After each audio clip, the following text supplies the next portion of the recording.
se entrega. Sou o barco que navega em teu mar.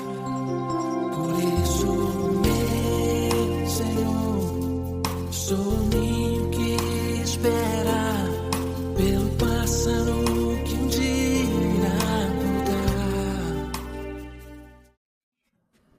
Olá, meu querido irmão, minha querida irmã, bom dia, paz e bem. Meus irmãos, me chamo Antônio Elton, sou da comunidade Santa Ana, da área missionária Cidade de Deus, setor Dom Luís, Arquidiocese de Manaus, e hoje, quarta-feira, dia 20 de agosto de 2025, eu tenho o prazer, a honra e a alegria de partilhar com os irmãos o evangelho de hoje, que se encontra em São Mateus, capítulo 20, versos do 1 ao 16. Então hoje, na quarta-feira, estamos já na 20ª semana do tempo comum. Vamos pedir ao Espírito Santo que esteja conosco, que nos abençoe, que nos guarde, que nos ilumine, nos proteja e também nos envie, que conceda a cada um de nós a alegria de não apenas entendermos esse evangelho, mas também colocar em prática aquilo que Ele colocará em nosso coração. E que Ele mesmo nos abençoe em nome do Pai, e do Filho e do Espírito Santo. Amém. São Mateus, capítulo 20, versículos do 1 ao 16a. O Senhor esteja conosco, Ele está no meio de nós. Proclamação do Evangelho de Jesus Cristo segundo São Mateus, glória a vós, Senhor. Naquele tempo disse Jesus a seus discípulos esta parábola. O reino dos céus é como a história do patrão que saiu de madrugada para contratar trabalhadores para a sua vinha. Combinou com os trabalhadores 1 moeda de prata por dia e os mandou para a vinha. Às 9 horas da manhã, o patrão saiu de novo, viu outros que estavam na praça desocupados e lhes disse: Ide também vós para a minha vinha, e eu vos pagarei o que for justo. E eles foram. O patrão saiu de novo ao meio-dia e às 3 horas da tarde, e fez a mesma coisa. Saindo outra vez pelas 5 horas da tarde, encontrou outros que estavam na praça e lhes disse: Por que estáis aí o dia inteiro desocupados? Eles responderam: Porque ninguém nos contratou. O patrão lhes disse: Ide vós também para a minha vinha. Quando chegou a tarde, o patrão disse ao administrador: Chama os trabalhadores e paga-lhes uma diária a todos, começando pelos últimos até os primeiros. Vieram os que tinham sido contratados às 5 horas da tarde e cada um recebeu 1 moeda de prata. Em seguida vieram os que foram contratados primeiro e pensavam que iam receber mais, porém cada um deles também recebeu 1 moeda de prata. Ao receber o pagamento, começaram a resmungar contra o patrão. Estes últimos trabalharam 1 hora só, e tu igualastes a nós que suportamos o cansaço e o calor do dia inteiro? Então o patrão disse a um deles: Amigo, eu não fui injusto contigo. Não combinamos 1 moeda de prata? Toma o que é teu e volta para casa. Eu quero dar a este que foi contratado por último o mesmo que dei a ti. Por acaso não tenho direito de fazer o que quero com aquilo que me pertence? Ou estás com inveja porque estou sendo bom? Assim, os últimos serão os primeiros e os primeiros serão os últimos. Palavra da nossa salvação, glória a vós, Senhor. Muito bem, meus irmãos, então eu queria partilhar com os irmãos 3 pontos desse evangelho que eu acho que vai nos ajudar na meditação. O primeiro é a generosidade de Deus, Deus que é generoso.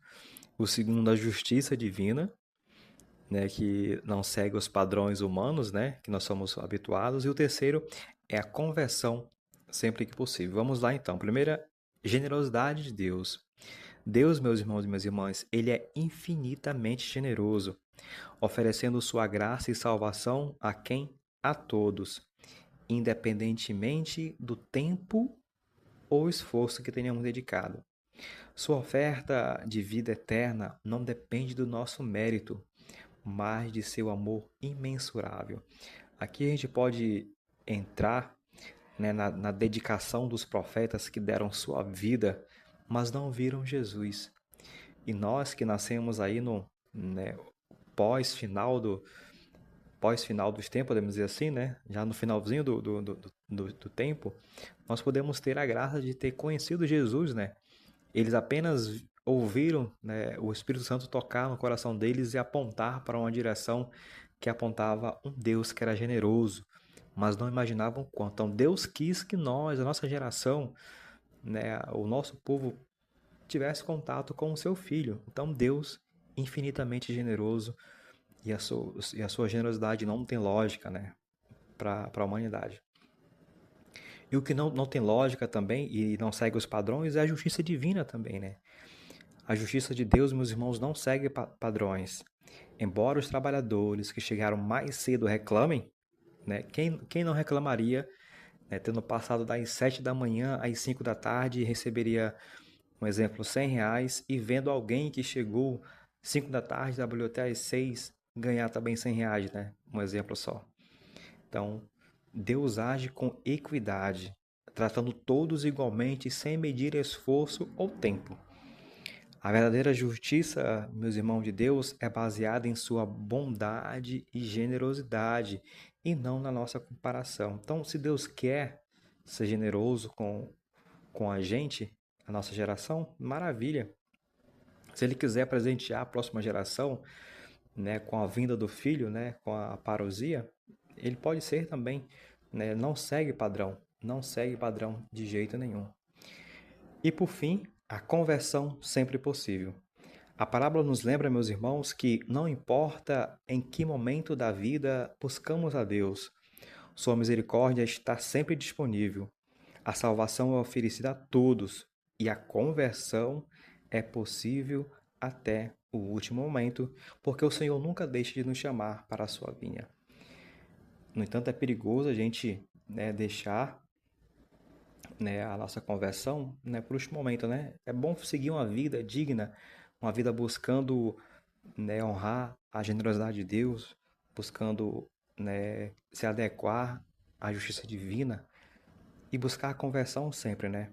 Então, meus irmãos e minhas irmãs, essa reflexão, esse evangelho, ele nos desafia a olhar para a graça de Deus de maneira mais ampla, sem comparar, e a valorizar sua generosidade que nos alcança em qualquer fase de nossa vida.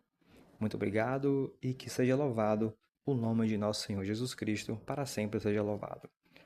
Um bom dia e um forte abraço a todos nós. Estava o sol que me